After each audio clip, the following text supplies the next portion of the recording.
আমার মালিক তো তোমার আমার দিকে তাকাইয়া আছে। বান্দা বান্দি আমাকে পাওয়ার জন্য তুই হাইটা রওনা করো, আমার রহমত দৌড় দিয়া যাইয়া তোকে আমার রহমতের কোলের ভিতরে জায়গা দিয়া দেব। তুমি নিয়াত কইরা পথ চলা শুরু করো, দেখবা আমার মালিক সব ব্যবস্থা তোমার আমার জন্য কইরা দেবে। এ কবরের যাত্রীরা, পর্দার আড়ালের মা বোনেরা, মুসলমান হইয়া কবরে যাওয়া লাগবে। কারণ মুসলমান না হইয়া মরতে আল্লাহ নিষেধ করছেন। যত কষ্ট হোক না কেন বাজান আল্লাহর হুকুম নবীর তরিকা অনুযায়ী চলাই লাগবে। কিন্তু আমরা যারা পারি না বাজান, আসলে চেষ্টাও করি না, এর জন্য পারিও না। ছাত্র যদি বাজান ক্লাসে ফেল কইরা বসে, আবার চেষ্টা করলে দেখবা আবার পারার আশা করতে পারে। ব্যবসায় যদি একবার ব্যবসায় ফেল করে, আবার কিন্তু চেষ্টা করলে ব্যবসায় ভালো লাভবানের আশা করতে পারে। বাজারে এমন কোনো কাজ নাই চেষ্টা করার পরে ফেল করে। তুমি কেন পারবা না? নিয়াত কইরা তুমি চলো, দেখবা আমার মালিক এমন সহজ কইরা দেবে তুমি দিশাও করতে পারবা না। দেখবা হুশ থাকতে, জীবন থাকতে তুমি নামাজ ছাড়তে পারবো না। তখন নামাজের সময় হইলে তুমি পাগল হইয়া যাবা। কে বেজার হবে, কে খুশি হবে, এই খবরই তোমার থাকবে না। ঠিক মতো আল্লাহর হুকুম পালন করতে পারবা। এই জন্য আমার ভাইদেরকে বলবো, পর্দা আলে মা বোনদেরকে বলবো, বাজান এই তরিকার যে 5 ঔষধ শোনো, এই ঔষধের মূল উদ্দেশ্য ইমানকে মজবুত করা, নেক আমল বাড়ানো। বাজান সব শেষ হইয়া যাবে। আজকে চক্ষু খোলা দুনিয়ায়, আজকে আমি পরিচয় দেয় আমি পীর, কেউ পরিচয় দেয় আমি মুফতি, আমি মুহাদ্দিস, আমি সুন্দরী, আমি অমুক অমুক তমুক সমুক, আরে আমি অমুক 5টা বাড়ির মালিক, আমি সভাপতি, আমি সেক্রেটারি, আমি মেম্বার, আমি চেয়ারম্যান, আমি এমপি মিনিস্টার, আমি বড় অফিসার, আমি অমুক বংশের, আমি অমুক ডক্টর, আমি অমুক পণ্ডিত। এ কবরের যাত্রীরা এই পরিচয় কয়দিন চলবে? আজরাইলের হাতে আরে সবার আগ পর্যন্ত আল্লাহু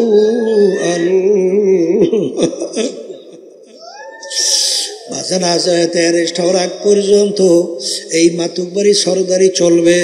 কিন্তু আমার মালিকের হুকুম অনুযায়ী আজরাইল সালাতু ওয়াস সালাম যখন থাবা দিয়া বসবে, তখন তুমি তাকাইয়া দেখো কোথায় তোমার পীরগিরি, কোথায় তোমার মুফতিগিরি, কোথায় তোমার চেয়ারম্যান মেম্বার এমপিগিরি মিনিস্টারগিরি, কোথায় তোমার বড় বংশের, কোথায় তোমার বড় শিক্ষিত, কোথায় তোমার 5 তলা 10 তলা বাড়ি, কোথায় তোমার গাড়ি, কোথায় তোমার সুন্দরের মাতুক বাড়ি, কোথায় তোমার শিক্ষার গরম। এখন তাকাইয়া দেখো সাদা 3টা কাপড় দিয়া প্যাঁচ দিয়া ফেলায়, মাথার ভিতরে মাজার ভিতরে বান দিয়া প্যাকেট কইরা সোজা কইরা ফালাইয়া রাখে, কেমন দেখা যায়।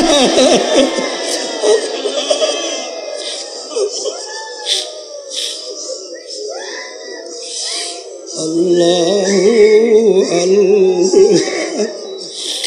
এখন তাকাইয়া দেখো, এখন তাকাইয়া দেখো একটা মশাও তোমাকে ভয় পায় না।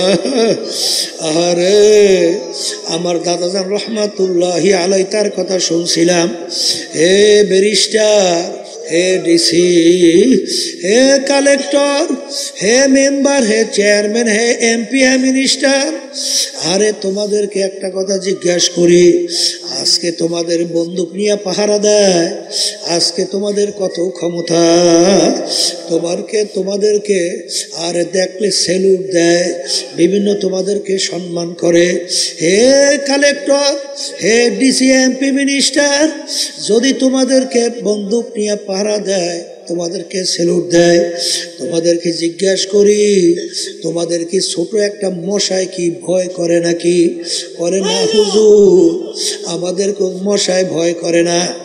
এ কালেক্টর হে, জমিদার হে, হারে ধনী হে, টাকার মালিক, ক্ষমতার মালিক, আজকে সাধারণ দুনিয়া একটা মশায় তোমাকে ভয় করে না। আর যদি তুমি মুসলমান না হইয়া, বেনমাজি হইয়া, তুমি যদি আল্লাহর হুকুমের বিরুদ্ধাচারণ কইরা, আল্লাহর হাবিবের তরিকার বিরুদ্ধাচারণ কইরা তুমি যদি কবরে যাও, ওই কবরে 99 সাপ, ওই কবরে 99 সাপ তোমাকে ভয় করবে। এরকম গ্যারান্টি তোমার কাছে কি আছে?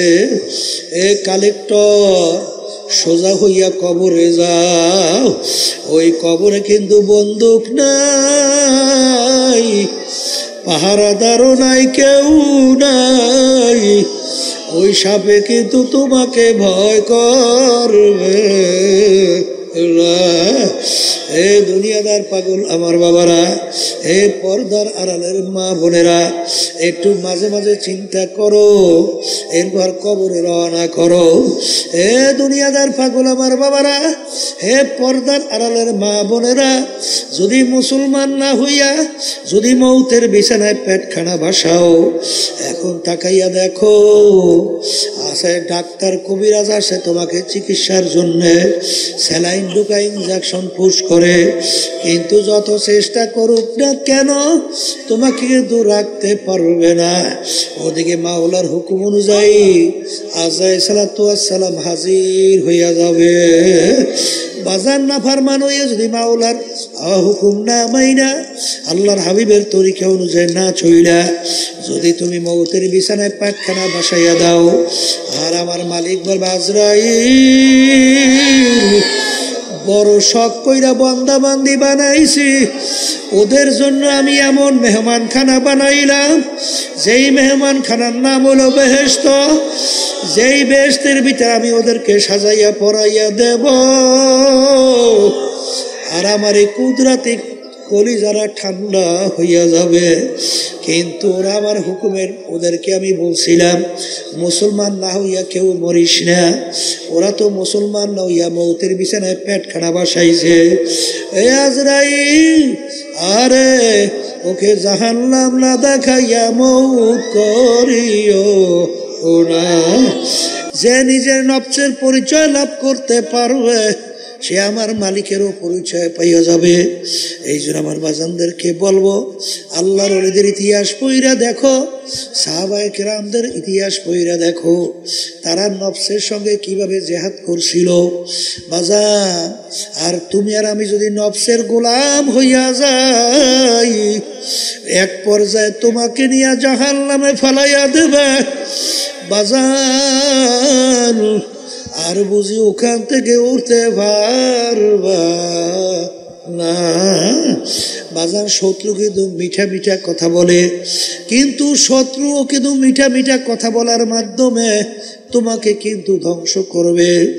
চোর দেখবা তোমার সঙ্গে ব্যবহার এত সুন্দর, আসলে এই ব্যবহার সুন্দরের মাধ্যমে তোমাকে শেষ করবে। ঠিক নফস আম্মারাই এমন শত্রু বাজান, তোমার সঙ্গে খুব সম্পর্ক তৈরি করবে, কিন্তু এক পর্যায়ে তোমাকে ধ্বংস করে জাহান্নামে ফেলাইয়া দেবে। এই জন্য নফসের সঙ্গে জিহাদ করা লাগবে বাজান। আল্লাহর ওলিদের ইতিহাস পড়লে দেখবা, আল্লাহ আল্লাহ। জুন্নুন মিসরি রহমাতুল্লাহি আলাইহি বাজান রাস্তা দিয়া বাজারের পাশ দিয়া যায়, দেখে ডালার ভিতরে সুন্দর সুন্দর আঞ্জির, আরে এত সুন্দর এত সুন্দর ফল, তার মন চায় একটু ফল খাবে, কিন্তু পয়সা নাই, কি দিয়া খাবে। যাই বলে, ভাই আমাকে একটু ফল দাও। বলে, হুজুর পয়সা কোথায়? বলে, আমার কাছে টাকা নাই, বিনিময়ে তুমি এই আমার জুতা জোড়া রাইখা তুমি আমাকে ফল খাওয়াও। করে, হুজুর জুতার বিনিময়ে ফল দেওয়া যাবে না। তখন তিনি উঠটা রওনা করে, আর নফসকে বলে, নফস তোর কাছে পয়সা নাই, তারপরেও তুই কেন ফল খাইতে চাইলি? যা, তোকে আমি আর খাওয়াবই না, আঞ্জির খাওয়াবই না। এই ওয়াদা কইরা যাইতেছেন, একজন আইসা মাল ফল বিক্রেতাকে বলে, তুমি যাকে ফল দেও নাই তাকে চেনো? বলে না। বলে এই হারে, এই জামানার ভিতরে বড় অলি, তার নাম শুনছ? জুন্নুন মিসরি রহমাতুল্লাহ আলাইহি।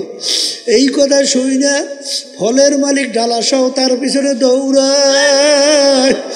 গোলামকে বলে, গোলাম যাও যাও, যদি হুজুরকে তুমি ফল গ্রহণ করাইতে পারো তোমার জন্য পুরস্কার আজাদ। এখন যাই বলে, হুজুর আপনার জন্য মালিক ফল পাঠিয়ে দিয়েছে, আপনি গ্রহণ করেন। বলেন, বাজান না, আমি আমার নফসের সঙ্গে কসম খাইতে বলছি, তোর পয়সা নাই কেন তুই ফল খাইতে চাইলি? একসে আমার বাজানরা আজকে একজনে বলে, হুজুর আমি বড় ঋণ হয়ে গেছি, আমার জন্য দোয়া করেন। কেন তুমি ঋণ হইলা? বলে হুজুর, বলে টাকা কোথায় গেল? বলে হুজুর খাইয়া ফেলছি। ওরে কপাল পোড়া, তোর নিজের টাকা নাই, অন্যের পয়সা ধার কইরা তুই খরচ কর। তুই কিসের দিনের বুঝ তোর ভিতরে দিল? কি দিনের বুঝ তুই বুঝলি? তোর ভিতরে এত কেন লোভ? আল্লাহু আল্লাহ। এই জন্য কিতাবের ভিতরে আসছে, বাজান আখিরাতের ব্যাপারে তাকানো লাগবে আল্লাহু আকবার নিচের উপরের দিকে, আর দুনিয়ার ব্যাপারে তাকানো লাগবে নিচের দিকে। এক শ্রেণী আমার রিক্সাওয়ালা বাজানরা, বাজান রাস্তা রিক্সা চালায়, ঢাকার ভিতরে দেখে অনেকে 10 তলা 5 তলা বিল্ডিং, তার কোনো শান শওকতের অভাব নাই। সে তো আফসুস করে আর বলে, আফসুস এরকম একটা 10 তলা বিল্ডিং তো আমার হইল না, আমি তো রিক্সাওয়ালা, রিক্সা চালাই, মাথার ঘাম পায়ে পড়ে। আরে এই আফসোসের মাধ্যমে তোমার 5 তলা বিল্ডিং কিন্তু হবে না, কিন্তু বরঞ্চ তোমার অন্তরে কষ্ট লাগতে থাকবে। কথা ঠিক না বে ঠিক? কিন্তু বাজান তুমি নিচের দিকে তাকাও, যে আরে আমি তো রিক্সা চালাই, আমার হাত পাও ভালো আছে, আমার মালিক তো অনেক মানুষ, তাদের হাত নাই পাও নাই, আরে তাদেরকে তো আমার মাওলা প্রতিবন্ধী আতুর বানাইছে, তারা মানুষের কাছে পেয়ালা নিয়ে হাত পাতে পয়সা চায়। আমার মালিক তো ইচ্ছা করলে আমাকেও তো এরকম হাত পাও ছাড়া মানুষ বানাইতে পারতো। আরে কত মানুষ আজকেও দেখলাম আসার সময় আইল্যান্ডের মধ্যে, আইল্যান্ডের ভিতরে পইরা রইছে, চেহারার দিকে তাকানো যায় না, ওর কোথায় বাড়ি কোথায় ঘর, কিন্তু আমার মালিক তো আমাকে একটু মাথা গোজার ঠাই দান করছে। আরে শুকরিয়া আদায় করো, দেখো তো ঠান্ডা হইয়া যাবে। আরে বাজান দুনিয়ার দিক থেকে তাকানো লাগবে নিচের দিকে, আখিরাতের ব্যাপারে তাকানো লাগবে উপরের দিকে। আরে এক শ্রেণী আমার যুবক বাবারা, এক শ্রেণী পর্দার আড়ালের মা বোনেরা, বাজান এক শ্রেণী উঠতি বয়সের আমার মেয়েরা, তারা সুন্দর মতো পর্দা অনুযায়ী চলে, 5 ওয়াক্ত নামাজ ছাড়ে না, আরে কোরআনুল কারীম তেলাওয়াত করে, আল্লাহর ওলিদের কিতাব পড়াশোনা করে, মালিকের সঙ্গে বৈশাখ জেকের 2 বেলা করে। আরে এখন আমার মেয়েরা, তোমার মনকে বুঝাও রে মন, যদি আমার ওই বোন আল্লাহর হুকুম নবীর তরিকা অনুযায়ী চলতে পারে, আমি কেন পারবো না? আরে অমুকে 5 ওয়াক্ত নামাজ ছাড়ে না, আর আমি কোন জিনিস আমাকে বাধা দিল, আমি কেন পড়তে পারবো না? এইভাবে মনটাকে তৈরি কইরা তুমি জিহাদ করো, আরে তুমি হিম্মত বুলন্দ করো, দেখবা একটা সময় এমন আসবে বাজান বোরকা পরার ভিতরে এমন মজা মাওলা রাখবে, আরে নামাজের ভিতরে এমন মজা আমার মাওলা লাগাইয়া দেবে, মাওলার জিকিরের ভিতরে এমন মজা তোমাকে লাগাইয়া দেবে, দেখো অন্য জিনিসের ভিতরে মজা পাবা না। হে আমার যুবক বাবারা, আরে তুমি ঠিক মতো দাঁড়িয়ে রাখতে পারো না, তুমি সুন্নাত তরিকায় চলতে পারো না, তুমি আর এক যুবকের দিকে তাকাইয়া দেখো, আরে ও যদি এরকম ভাবে 5 ওয়াক্ত নামাজ পড়তে পারে, ঠিক মতো যদি রোজা রাখতে পারে, ঠিক মতো যদি সুন্নাত তরিকায় চলতে পারে, আমি কেন পারবো না? এইভাবে নিয়াত কইরা যদি তুমি চলো, আমার মালিক তো তোমার আমার দিকে তাকাইয়া আছে। আমার মালিক বলে, মান আতানি আমশি আতাইতু হারওয়ালা, বান্দা বান্দি আমাকে পাওয়ার জন্য তুই হাইটা রওনা করো, আমার রহমত দৌড় দিয়া যাইয়া তোকে আমার রহমতের কোলের ভিতরে জায়গা দিয়া দেব। তুমি নিয়াত কইরা পথ চলা শুরু করো, দেখবা আমার মালিক সব ব্যবস্থা তোমার আমার জন্য কইরা দেবে। এ কবরের যাত্রীরা, পর্দার আড়ালের মা বোনেরা, মুসলমান হইয়া কবরে যাওয়া লাগবে, কারণ মুসলমান না হইয়া মরতে আল্লাহ নিষেধ করছেন। যত কষ্ট হোক না কেন বাজান আল্লাহর হুকুম নবীর তরিকা অনুযায়ী চলাই লাগবে। কিন্তু আমরা যারা পারি না বাজান, আসলে চেষ্টাও করি না, এর জন্য পারিও না। ছাত্র যদি বাজান ক্লাসে ফেল কইরা বসে, আবার চেষ্টা করলে দেখবা আবার পারার আশা করতে পারে। ব্যবসায় যদি একবার ব্যবসায় ফেল করে, আবার কিন্তু চেষ্টা করলে ব্যবসায় ভালো লাভবানের আশা করতে পারে। বাজারে এমন কোনো কাজ নাই চেষ্টা করার পরে ফেল করে, তুমি কেন পারবা না? নিয়াত কইরা তুমি চলো, দেখবা আমার মালিক এমন সহজ কইরা দেবে, তুমি দিশাও করতে পারবা না। দেখবা হুঁশ থাকতে, জীবন থাকতে তুমি নামাজ ছাড়তে পারবা না। তখন নামাজের সময় হইলে তুমি পাগল হইয়া যাবা, কে বেজার হবে কে খুশি হবে এই খবরই তোমার থাকবে না। ঠিক মতো আল্লাহর হুকুম পালন করতে পারবা। এই জন্য আমার ভাইদেরকে বলবো, পর্দা আলে মা বোনদেরকে বলবো, বাজান এই তরিকার যে 5 ঔষধ শোনো, এই ঔষধের মূল উদ্দেশ্য ইমানকে মজবুত করা, নেক আমল বাড়ানো। বাজান সব শেষ হইয়া যাবে। আজকে চক্ষু খোলা দুনিয়ায়, আজকে আমি পরিচয় দেয় আমি পীর, কেউ পরিচয় দেয় আমি মুফতি, আমি মুহাদ্দিস, আমি সুন্দরী, আমি অমুক অমুক তমুক সমুক, আরে আমি অমুক 5টা বাড়ির মালিক, আমি সভাপতি, আমি সেক্রেটারি, আমি মেম্বার, আমি চেয়ারম্যান, আমি এমপি মিনিস্টার, আমি বড় অফিসার, আমি অমুক বংশের, আমি অমুক ডক্টর, আমি অমুক পণ্ডিত। এ কবরের যাত্রীরা, এই পরিচয় কয়দিন চলবে? আজরাইলের হাতে আরে সবার আগ পর্যন্ত আল্লাহু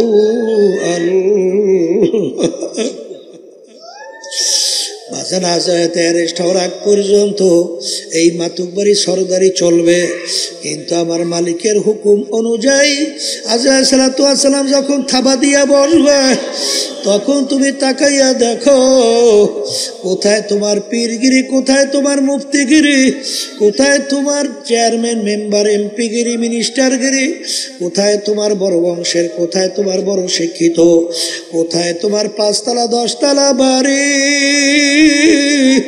কোথায় তোমার গাড়ি, কোথায় তোমার সুন্দরের মাতুক বাড়ি, কোথায় তোমার শিক্ষার গরম। এখন তাকাইয়া দেখো, সাদা 3টা কাপড় দিয়া প্যাঁচ দিয়া ফালায়, মাথার ভিতরে মাজার ভিতরে বান দিয়া প্যাকেট কইরা সোজা কইরা ফালাইয়া রাখে, কেমন দেখা যায়।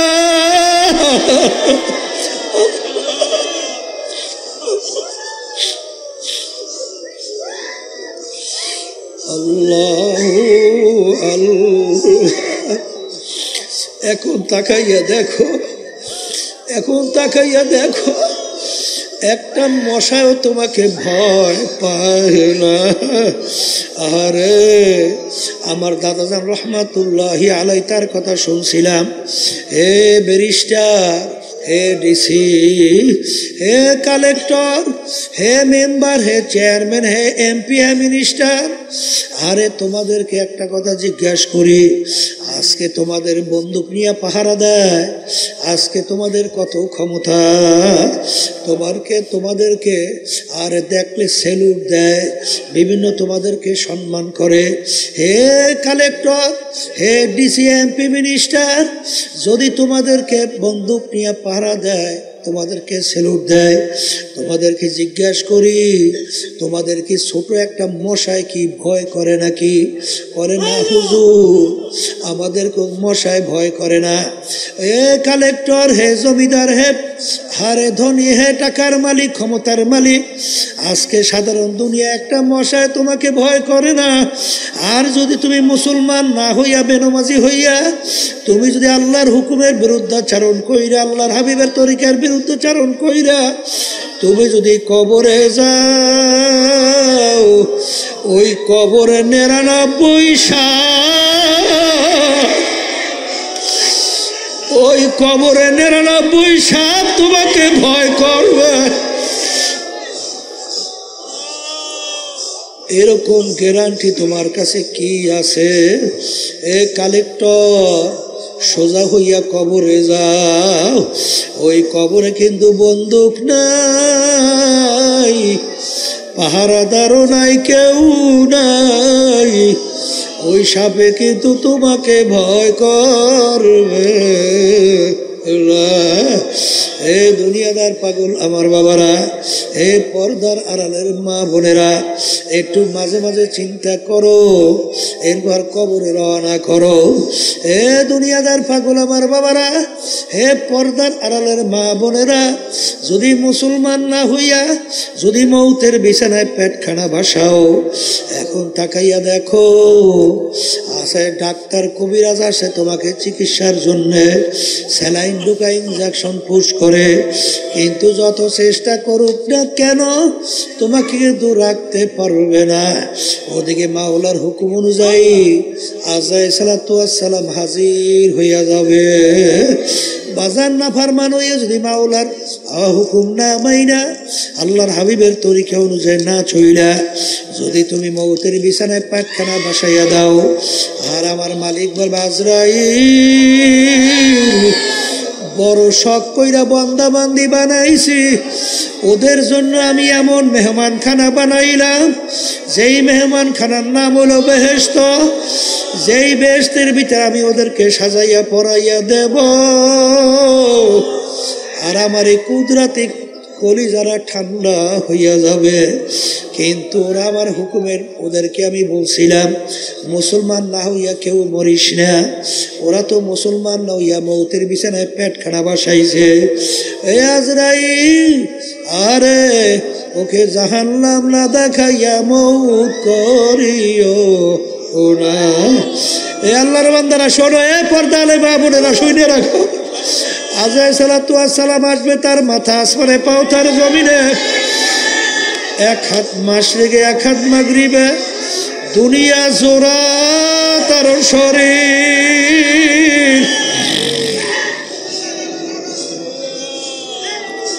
শরীরের ভিতরে লম্বা লম্বা কালো কালো কতগুলা পশম, নীল রঙের মতো দিঘির মতো দুইটা চক্ষু। বাজান, ওই কালো কালো লম্বা পশমের গোড়া দিয়ে আগুনের জিব্বা বাইরাইতে থাকবে। আরে ওদিকে দুনিয়ার জোড়া শরীর, ওদিকে নীল রঙের মতো দিঘির মতো চক্ষু দিয়া যখন তাকাইবে, নাফরমানের রুহু তো তার বের হইতে চাবে না, 360টা মাকামের ভিতরে পালাপালি করবে।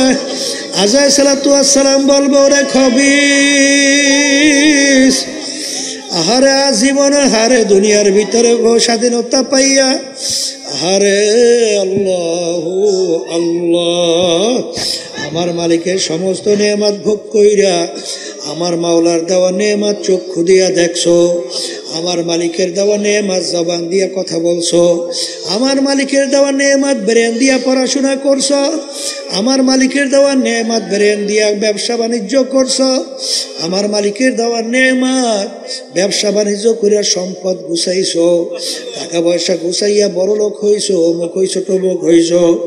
আমার মালিকের দেওয়া নেয়ামত খাইয়া তুই দুনিয়ায় বাচ্চা, আমার মালিকের হুকুম মানো নাই। আমার মালিকের হুকুম হয়ে গেছে তোকে ধৈর্য নেওয়ার জন্য। এই কথা বইলা যখন আলাইহিসসালাম ওই নাফরমান রূহটাকে খপ কইরা ধরবে, ওইরা যখন টান মারবে, কলিজার রগগুলা টাইনা টাইনা সেইরা নিয়ে চলে যাবে। এখন আমার বাজানদেরকে বলবো, এখন তাকাইয়া দেখো, নাফরমান দেখবে জাহান্নামের দরজাগুলা টাস টাস করে খুইলা গেছে, জাহান্নামের আগুন ধাউ ধাউ করে জ্বলতেছে, জাহান্নামের সাপ বিচ্ছুগুলা ঘোরাইয়া ঘোরাইয়া নাফরমানের দিকে তাকাইয়া আছে। এই অবস্থা দেখে তো রুহু 360টা মাকামের ভিতরে পালাপালি করবে, রুহু তো তার বের হইতে চাবে না। এই জন্য আমার বাজানদেরকে বলবো, আর এই একটা জ্যান্ত খাসি বকরির চামড়া খুললে যেই কষ্ট, তার সে শতগুণ কষ্ট নাফরমানের রুহু কবজে। আল্লাহ আমাকে আমাদের সবাইকে মাফ করে দেবে। আল্লাহ আল্লাহ ও আল্লাহ।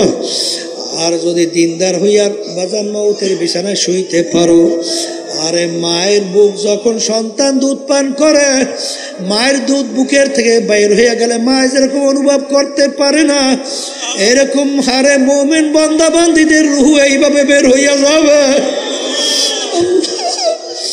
আপনি আমার জন্য আমাদের সবার জন্য কবুল করে রে আল্লাহ। ইয়া আল্লাহ, আপনি আমাদের জন্য কবুল করে না। যেই মামলার তদবির নাই সেই মামলার খালাস নাই। এই জন্য আল্লাহর ওলিদের ইতিহাস পড়লে দেখবে তারা কিন্তু কাঁদতে কাঁদতে মাওলার কবরে গেলে, বাজান সাহাবায়ে কেরামরা কাঁদতে কাঁদতে মাওলার কবরে গেল, আল্লাহর ওলিরা কাঁদতে কাঁদতে মাওলার কবরে গেল। আর যেই মামলার তদবির নাই তার কিন্তু খালাস নাই। যদি মুসলমান না হইয়া যদি মৌতের বিছানায় পাটখানা ভাসাও, এখন তাকাইয়া দেখো, তোমাকে 3টা কাপড় দিয়া পেঁচ দেবে, এরপরে বরুই পাতা গরম কইরা তোমাকে গোসল করাইবে। স্বপ্নের রূপ দেখতে আছে, বলতে তো কিছু পারে না। এরপরে তোমাকে কাপড় পরাইয়া খাটের ভিতরে উঠাইয়া জানাজা নামাজ পড়াইয়া খাটের ভিতরে উঠাইয়া কান্দে করিয়া কবরে নিয়ে রওনা করবে। আর এখন বলে, ভাই তোমরা আমাকে কোথায় নিয়ে যাও? হে আমার সন্তান, তোমরা আমাকে কোথায় নিয়ে যাও? আখারে কবরের পাশে যখন নিয়ে রাখবে, দেখে কবরের ভিতরে সাপগুলা হা করে তাকাইয়া রইছে।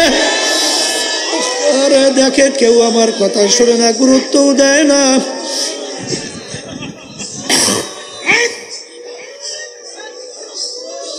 কবরের ভিতরে 2 জন লাফ দিয়ে নাইমে যাবে। এরপর ওকে ধরাধরি কইরা কবরের ভিতরে যখন নামাবে, আরে শেষ ব্যক্তি দোয়া করে যখন উঠবে, তখন আল্লাহু আকবার নাফরমানের রূহ খপ করে তার পা জড়াইয়া ধরবে। ভাই তোমার পা ধরছি, আমাকে একা রাইখা যাইও না। আল্লাহ আল্লাহ। কেউ তার কান্না শোনেও না, মায়াও লাগে না। এরপরে দেখতে আসে বাঁশের ছাউনি শুরু হয়ে গেল। এইবার বরফের পর বরফ দেওয়া শুরু হয়ে গেল। এরপরে মাটির পর মাটি।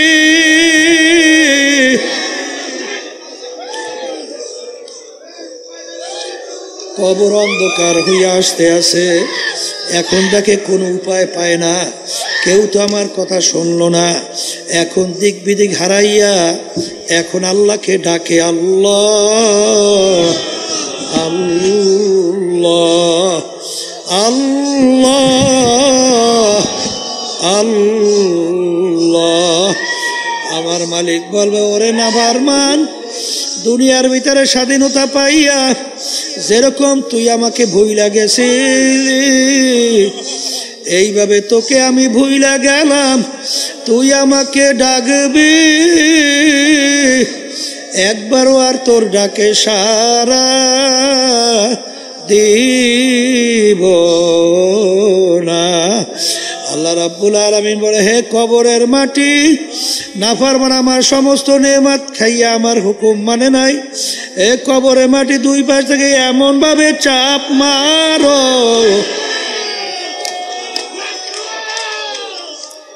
এক পাজরে হাড্ডি অন্য পাজরে মিশাইয়া দাও, আমার কাছে কোনো খাতির